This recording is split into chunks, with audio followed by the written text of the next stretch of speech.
या गोष्टी आपल्याला हेच दर्शवतात की त्या घरावरती किंवा त्या नारळाच्या जवळ जो व्यक्तिरेखा उभा आहे त्याच्यामध्ये असलेली जी नकारात्मक ऊर्जा आहे ती तिथे. त्यामुळे अनेक वेळा घरामध्ये असलेले फोटो हे खाली पडताना दिसतात, घरामध्ये असलेले यंत्र हे खाली पडतात किंवा कधी कधी ते फुटतात. किडे म्हणा किंवा ती लागलेली कीड म्हणा किंवा ते झुरळ म्हणा जर घरात हटत नसतील. पाश्चिमात्य संस्कृतीमध्ये याच्यावरती म्हणजे आरशाद्वारे केलं जाणार जे तंत्र आहे याला तर अनन्य साधारण महत्व आहे. एक पुरचुंडीमध्ये किंवा एखाद्या फडक्यामध्ये गुंडाळलेली वस्तू किंवा काहीतरी लिहिलेला कागद हा आम्हाला तिथे सापडला. ओम सत नमो जय गुरुजी कॉलेज बडे दादा गुरु चैतन्य सिद्ध सद्गुरु महायोगी मत सेंद्रनाथचा पदेश चैतन्य सिद्ध सद्गुरु शंभूजित गुरु गोरखनाथ बाबा पदेश नवनाथ 84 रोगादेशाला निरंजन आदेश. स्वागत करतो आजच्या विशेष भागामध्ये. आजच्या विशेष भागामध्ये आपण असे कोणते 10 सायन्स आहेत किंवा अशा 10 कोणत्या गोष्टी आहेत ज्या कुठेतरी त्या प्रतिनिधित्व करतात आपल्या आसपास किंवा आपल्या घरामध्ये असलेल्या नकारात्मक ऊर्जेचा.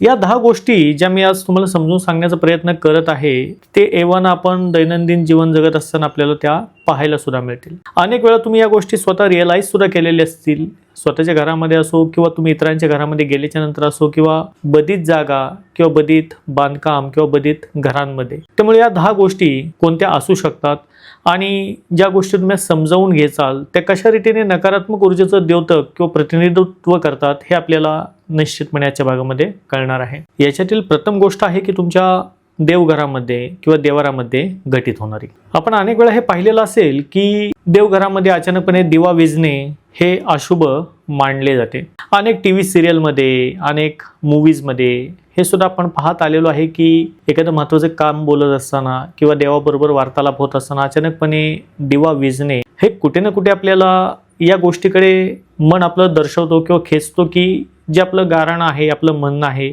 किंवा आपण देवी देवतांपुढे मागत असलेलं जो आशीर्वाद आहे तो कुठे ना कुठे असफल होणार आहे. त्यामुळे कुठे ना कुठे दिवा विझणं हे अशुभ हे मानल्या गेलेलं आहे. परंतु याचा रिअलमध्ये जर अर्थ पाहिला की दिवा प्रत्येक वेळेस विझणं म्हणजेच काय अशुभ आहे का? बरेच वेळा असं सुद्धा होऊ शकतं की अचानकपणे जोराचा वारा आल्याच्या नंतर सुद्धा दिवा हा विझू शकतो. परंतु समजा कुठेही वारा नाहीये किंवा ज्या ठिकाणी तुमचा देवारा किंवा देवघर आहे तिथे खिडकी दार नाहीये आणि अचानकपणे या गोष्टी वारंवार जर होत असेल तर कुठे ना कुठे हे आपल्याला हेच दर्शवते की नकारात्मक ऊर्जा ही तिथे वास्तव करत आहे. याचबरोबर दुसरा आणि महत्त्वाचा होणारा बदल किंवा देवघरामध्ये दिसून येणारा महत्त्वाचा पार्ट म्हणजे आपल्या देवघरामध्ये असलेला नारळ. अनेक वेळा आपण हे पाहिलेलं असेल की कलशामध्ये ठेवलेला नारळ किंवा देवघरामध्ये असलेला नारळ हा अचानकपणे फुटतो किंवा दुभंगतो किंवा तो नाचतो. याच्यामध्ये सुद्धा नकारात्मक ऊर्जेचा रोल हा मुख्य मानण्यात आलेला आहे. मुळामध्ये लिंबू असेल, नारळ असेल, कोहळा असेल हे तंत्रविद्येमध्ये किंवा तंत्र कार्यामध्ये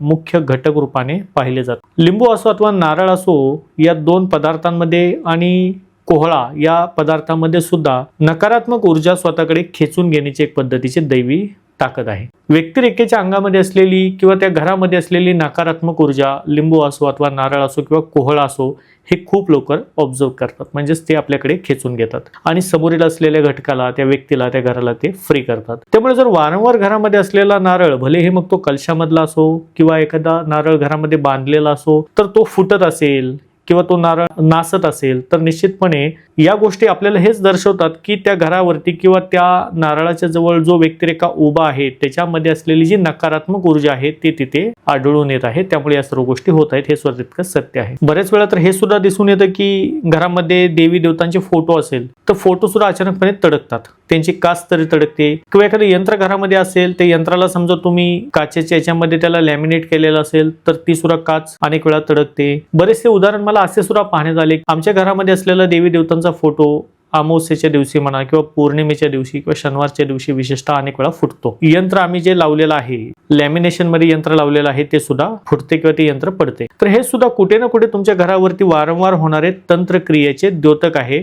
कारण पहा, कोणतीही घरामध्ये असलेली दैवी वस्तू, यंत्र असो किंवा भिंतीवरती टांगलेलं कोणतेही यंत्र असो किंवा फोटो असो, याच्यावरती ते कुठे ना कुठे एक पद्धतीची सुरक्षा तुमच्या घराची किंवा तुमची ही त्यांच्यावरती अवलंबून असते. परंतु ज्यावेळेस एखादी हानिकारक किंवा अचानकपणे होणारे जे तंत्र प्रयोग असतात, जे पॉवरफुली केले जातात, त्यावेळेस पाठवलेला प्रयोग हा सर्वप्रथम त्या व्यक्तीवरती किंवा त्या घरावरती धडकण्याच्या पूर्वी घरामध्ये असलेलं जे यंत्र आहे त्याच्यावरती तो धडकत असतो. त्यामुळे अनेक वेळा घरामध्ये असलेले फोटो हे खाली पडताना दिसतात. घरामध्ये असलेले यंत्र हे खाली पडतात किंवा कधी कधी ते फुटतात. अनेक वेळा काही यंत्र हे घराच्या मुख्य चौकटीच्या वरती लावलेले असतात किंवा बाहेर सुद्धा लावलेले असतात किंवा जिथे तुमचा एंट्रन्स आहे त्याच्या बरोबर समोर लावलेले असतात, तर ते सुद्धा यंत्र अनेक वेळा फुटताना दिसतात, खाली पडताना दिसतात. त्यावेळेस हे निश्चितता होते की त्यावेळेस किंवा त्या दिवशी किंवा त्या आदल्या रात्री त्या घरावरती किंवा त्या घरामध्ये राहणाऱ्या व्यक्तिरेखेवरती तंत्रप्रयोग हा झालेला आहे. त्यामुळे हे सुद्धा अशुभ संकेत मानले गेलेले आहे. नंतरचा साईन आहे किंवा नंतरचा आणखीन एक प्रकार हा अनेक वेळा होताना दिसतो अनेक घरांमध्ये की अचानकपणे घरामध्ये दुर्गंध सुटते किंवा घाणेरडा वास येतो किंवा काही लोकांचे अनुभव असे सुद्धा होते की महिन्यातून अमुक अमुक एखाद्या दिवशी आणि विशेषतः अमावस्या, पौर्णिमा किंवा शनिवार किंवा बुधवारच्या रात्री आमच्या घरामध्ये अचानकपणे घाण वास येतो, दुर्गंध येते. भलेही आम्ही घरामध्ये रूम फ्रेशनर मारलेला असो किंवा अगरबत्ती लावलेला असो तरी सुद्धा अचानकपणे काही कालावधीसाठी का होईना परंतु घरामध्ये अत्यंत दुर्गंधयुक्त असा वास येतो. त्यावेळेस सुद्धा कुठे ना कुठे हे आपल्याला हेच प्रचलित किंवा हेच द्योत करते की त्या घरावरती सुद्धा कुठे ना कुठे या तंत्रक्रियेचे प्रयोग हे झालेले असू शकतात. कारण जेवढे स्मशानी विद्या असतात किंवा ज्या चुकीच्या विद्या पाठवले जातात एखाद्या व्यक्तिरेखेच्या फोटोवरती, एखाद्या व्यक्तिरेखेच्या घरावरती काही करणी भानामतीचे प्रयोग केले जातात, त्यावेळेस ज्या भूत प्रेत पिशाचांद्वारे हे प्रयोग केले जातात त्यावेळेस ते त्यांचं अस्तित्व त्या घराच्या आसपास, त्या व्यक्तीच्या आसपास हे ज्या वेळेस येतात, दर्शवतात त्यावेळेस दुर्गंध येण्याचा प्रकार हा आपल्याला घडू शकतो किंवा तो आपण फील करू शकतो. नेक्स्ट आहे की घरामध्ये झुरळे होणे किंवा घरामध्ये किडे अचानकपणे जास्त प्रमाणामध्ये होणे. तुम्ही यकीन माना अनेक घर असे सुद्धा आहेत की ज्या घरांमध्ये झुरळ होण्याचं प्रमाण हे अति प्रमाणामध्ये एखाद्या घरामध्ये जर व्हायला सुरुवात झाली, ज्याला आपण म्हणू सडीच्या सडे झुरळांची व्हायला सुरुवात झाली, लॉटच्या लॉट झुरळ व्हायला सुरुवात झाली, तर निश्चितपणे त्या घरामध्ये असलेल्या व्यक्तिरेखेवरती त्या घरावरती हा तंत्रप्रयोग झाल्याचं हे संकेत आहे, हे द्योतक आहे. अचानकपणे न दिसणारे किडे असो हे व्हायला सुरुवात होते आणि याचं जे प्रमाण आहे हे पहिल्या तुलनेमध्ये जर वाढत जात असेल आणि तुम्ही त्याचा उपाय करून सुद्धा किडे म्हणा किंवा ती लागलेली कीड म्हणा किंवा ते झुरळ म्हणा जर घरात हटत नसतील, उलट त्यांचं प्रमाण वारंवार वाढतच जात असेल तर निश्चितपणे त्या घरावरती तंत्रक्रिया झालेली आहे, हे त्याचं द्योतक आहे. याच्यानंतरचा आणखीन एक पार्ट येतो तो म्हणजे घरामध्ये अचानकपणे येणारा विचित्र आवाज. आपण ज्या वास्तूमध्ये जातो किंवा ज्या वास्तूमध्ये राहतो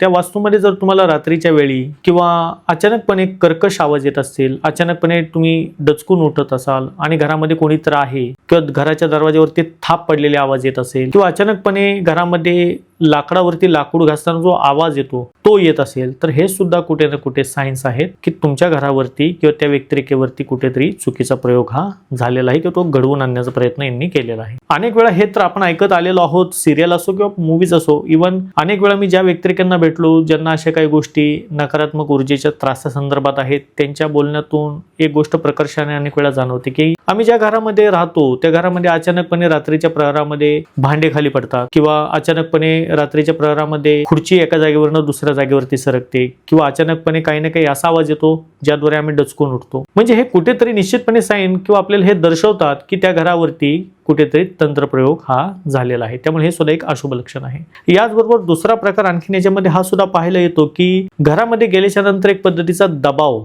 हा आपल्याला महसूस होणे, म्हणजे आपण तो फील करू शकतो. अनेक वेळा काही घर असे सुद्धा असतात की एखाद्या घरामध्ये गेल्याच्या नंतर तिथे नकारात्मक ऊर्जा, नकारात्मक तत्व हे एवढ्या अतोनात प्रमाणामध्ये असतात की त्या घरामध्ये गेल्याच्या नंतर आपल्याला एक पद्धतीची ऑक्सिजनची कमी सुद्धा तिथे आपल्याला फील होते. अचानकपणे दबाव आपल्या शरीरावरती येत आहे असं आपल्याला रिअलाइज होत. मुळामध्ये या घटना जे मी तुम्हाला सांगत आहे या अनुभवलेल्या आहेत किंवा अनेक लोकांनी हे स्वतः त्यांच्या घरामध्ये किंवा इतरांच्या घरामध्ये गेल्याच्या नंतर ते रिअलाइज सुद्धा केलेले आहेत. ज्या व्यक्तिरेखेवरती या गोष्टी गुजरतात, जे व्यक्तिरेखा अशा गोष्टी फेस करतात त्या व्यक्तिरेखांना या सर्व गोष्टींची किंमत काय मोजावी लागते याचं हे निश्चितपणे ज्ञान असते, हे नाकारता येत नाही. त्यामुळे ज्या घरांमध्ये तुम्हाला असं वाटत असेल की अचानकपणे दम भरल्यासारखं होत आहे किंवा घाम फुटत आहे किंवा अचानकपणे मानसिक स्थितीच बदलून गेलेली आहे आणि काहीतरी होईल, काहीतरी घटना घटित होईल अशा पद्धतीची एक पद्धतीची विचारसरणी, नकारात्मकता मनामध्ये वारंवार येत असेल तर निश्चितपणे अशा घरावरती सुद्धा तंत्रक्रिया ही झालेली असते. यानंतर आणखीन एक प्रकार पाहायला मिळतो तो म्हणजे घरामध्ये आरसा फुटणे. आता पहा, आरसा जसे की तंत्रक्रियेमध्ये लिंबू असेल किंवा कोहळा असेल किंवा नारळ असेल या ज्या वस्तू आहेत ह्या जितक्या प्रमाणामध्ये महत्त्वाच्या तंत्रक्रियेमध्ये आहेत तितक्याच प्रमाणामध्ये महत्त्वाचा तंत्रक्रियेमध्ये हा आरसा सुद्धा आहे. अनेक तंत्र असे सुद्धा आहेत जे डोळ्यामध्ये सुरमा घालून आरशाद्वारे केले जातात, आरशाद्वारे पाहिले जातात, आरशाद्वारे पाठवले सुद्धा जातात. आणि आरसा जर वारंवार घरामध्ये फुटत असेल तर निश्चितपणे हे सुद्धा आपल्याला कुठे ना कुठे याच्याकडे सूचित करतो की त्या घरामध्ये तंत्रप्रयोग हा झालेला आहे. घरामध्ये जे जुनी माणसे असायची ते आपल्याला सांगत असायची की रात्रीच्या आरशामध्ये पाहू नकोस. इव्हन काही घरांमध्ये आज सुद्धा भलेही आपल्या घरामध्ये कपाट असेल तर त्या कपाटाला त्या आरशाच्या समोर पडदा लावण्याची पद्धत आहे. म्हणजे रात्रीचा आरसा हा खुला ठेवला जात नाही, तो झाकून ठेवला जातो. किंवा घरामध्ये जर साधा आरसा असेल तर तो पालता पाडला जातो, तो उघडा ठेवला जात नाही. रात्रीचा आरशामध्ये पाहू नये असं सुद्धा म्हटलं जातं. ते यासाठीच म्हटलं जातं कारण रात्रीच्या प्रहरामध्ये आरशाद्वारे केली गेलेली कोणतीही क्रिया असेल किंवा पाठवलेली कोणती एनर्जी असेल त्या आरशामध्ये एक वेगळ्या पद्धतीचं जग हे उभी करत असते, हे सुद्धा नाकारता येत नाही. पाश्चिमात्य संस्कृतीमध्ये याच्यावरती म्हणजे आरशाद्वारे केलं जाणार जे तंत्र आहे याला तर अनन्य साधारण महत्व आहे. त्यामुळे आरसा वारंवार फुटणे हे सुद्धा कुठे ना कुठे आपल्याला याच्याकडे सूचित करते की त्या घरामध्ये तंत्रक्रिया असू शकते. याचबरोबर दुसरा आणखीन एक पार्ट येतो तो म्हणजे घरामध्ये असलेले झाडे हे कोमजणे. अनेक व्यक्तिरेखा तर बऱ्याच वेळा हे सांगताना दिसतात की आमच्या घरामध्ये तुळस ही राहतच नाही. आम्ही कितीतरी वेळा मार्केटमध्ये नर्सरीमध्ये जाऊन तुळशी आणली, तुळस लावली, परंतु 2 दिवस 3 दिवसानंतर ती तुळस कोमेजून जाते. सूर्यप्रकाश देतो त्या तुळशीला, आम्ही पाणी सुद्धा व्यवस्थित किंवा खत सुद्धा घालतो, तरी सुद्धा घरामध्ये तुळस व्यवस्थित राहत नाही, ती उगवत नाही. याच अनुषंगाने इतर झाडं सुद्धा असतात जे घरामध्ये उगवत नाही किंवा त्यांची वाढ घरामध्ये होत नाही, ते कोमेजून जातात. फुलाचे झाड असो किंवा कोणतेही झाड असो, भलेही तुम्ही घराच्या डेकोरेशनसाठी आणलेलं एखादं चांगला मनी प्लांट असो, तो सुद्धा घरामध्ये जर कोमेजून जात असेल, सर्व गोष्टी करून सुद्धा त्याची वाढ नीट होत नसेल, तर हे सुद्धा कुठे ना कुठे साईन आहे की तुमच्या घरावरती तंत्रक्रिया ही झालेली आहे. घरामध्ये असलेले इलेक्ट्रिक पार्ट हे वारंवार बिघडणे किंवा ते उडणे.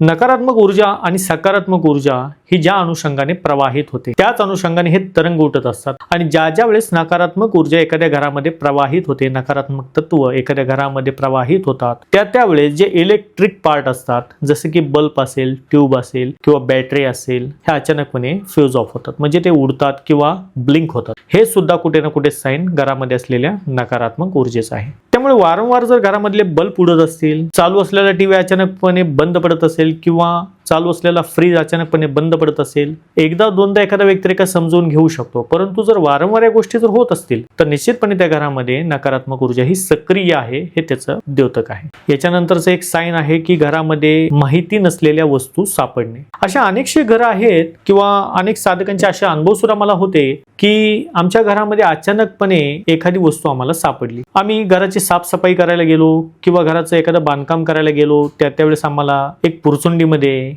किंवा एखाद्या फडक्यामध्ये गुंडाळलेली वस्तू किंवा काहीतरी लिहिलेला कागद हा आम्हाला तिथे सापडला. काही जणांचा असा अनुभव होता की काही मणी आम्हाला तिथे सापडले, जे ब्लॅक बीट्स होते आणि कुंकू अशा पद्धतीचे आणि लिंबू आणि काहीतरी लिहिलेलं आहे, अशा सुद्धा वस्तू आम्हाला सापडल्या. म्हणजे याचा अर्थ हाच आहे तुमच्या घरामध्ये जे व्यक्तिरेखा येत जात आहेत, ज्यांना तुमचं वाईट करायचं आहे किंवा इतरांमार्फत तुमचं वाईट करणारे व्यक्तिरेखा आहेत, हे तुमच्या घरामध्ये कोणत्या ना कोणत्या स्वरूपामध्ये वस्तू आणून ठेवत आहेत किंवा त्या घरामध्ये ते पुरत आहेत. काही घरं तर असे सुद्धा होते की त्या घरामध्ये बांधकाम चालू असतानाच काही ना काही वस्तू या पुरलेल्या असतात, गाडलेल्या असतात. त्यामुळे विशेषतः ज्यावेळेस तुम्ही बांधकाम करत असाल ओपन लँडमध्ये, त्यावेळेस त्या बांधकामावरती विशेष लक्ष ठेवणे खूप महत्वाचं आहे. कारण बांधकाम चालू असताना पायाभरणीच्याच वेळी खूप मोठ्या प्रमाणामध्ये या घटना अनेक लोक मुद्दामून घडवून आणतात. कारण पायाभरणी करताना जर एखादी चुकीची वस्तू तंत्रक्रिया करून जर ती टाकली तर त्या वस्तूवरतीच ते घर उभे राहते, ज्या घरामध्ये कधीही मग सुखशांती लाभू शकत नाही. यासाठी आपण घराचं बांधकाम करत असो त्यावेळेस तर लक्ष ठेवणं महत्वाचं आहे. परंतु ज्यावेळेस एखादी वस्तू जी कधी तुम्ही पाहिलेली नसेल किंवा तुम्ही तुमच्या घरातल्या कोणत्याही व्यक्तिरेखेने त्या घरामध्ये आणलेली नसेल आणि अशी एखादी भारलेली वस्तू तुम्हाला घरामध्ये जर सापडत असेल तर कुठे ना कुठे हे सुद्धा त्या घराचं, त्या घरामध्ये राहणाऱ्या व्यक्तिरेखेंचं वाईट किंवा अहित करण्यासाठी केली गेलेली ही तंत्रक्रिया आहे, हे त्याचं द्योतक आहे. या अनुषंगाने आजच्या भागामध्ये ज्या गोष्टी मी तुम्हाला समजून सांगण्याचा प्रयत्न केला की कशा रीतीने एखाद्या व्यक्तीवरती किंवा एखाद्या घराचा ऱ्हास करण्यासाठी जे भूत प्रेत उपासक असतात, ज्या अनुषंगाने या गोष्टी त्या घडवून आणू शकतात, तुमच्यावरती तंत्रक्रिया करू शकतात, हे तुम्हाला सांगण्याचा मी प्रयत्नाच्या भागामध्ये केलेला आहे. आता तुम्ही म्हणाल गुरुजी याच्यावरती मग उपाय काय आहे? सर्वात बेस्ट आहे की तुम्ही तुमच्या घरामध्ये सातत्याने किंवा महिन्यातून एक वेळेस तरी बजरंग बाणचा पाठ घरामध्ये आवश्यकपणे करत राहा. ज्या घरांमध्ये बजरंग बाणचे पाठ होतात, विशेषतः सिद्ध पाठ होतात, म्हणजे 100 वेळा तुम्ही पाठाची सिद्ध केला असेल आणि त्याच्यानंतर तुम्ही महिन्यामध्ये किंवा दररोजच्या तुमच्या बोलण्यामध्ये जर बजरंग बाण असेल तर याचा खूप मोठा चांगला इफेक्ट हा त्यामध्ये त्या घरामध्ये राहणाऱ्या व्यक्तींना त्या घरावरती हा निश्चितपणे होतो. जमलंच तर घरामध्ये स्त्री यंत्र सुद्धा आवश्यकपणे स्थापित करण्याचा प्रयत्न करा. स्त्री यंत्र म्हणजे ज्या ऊर्जा,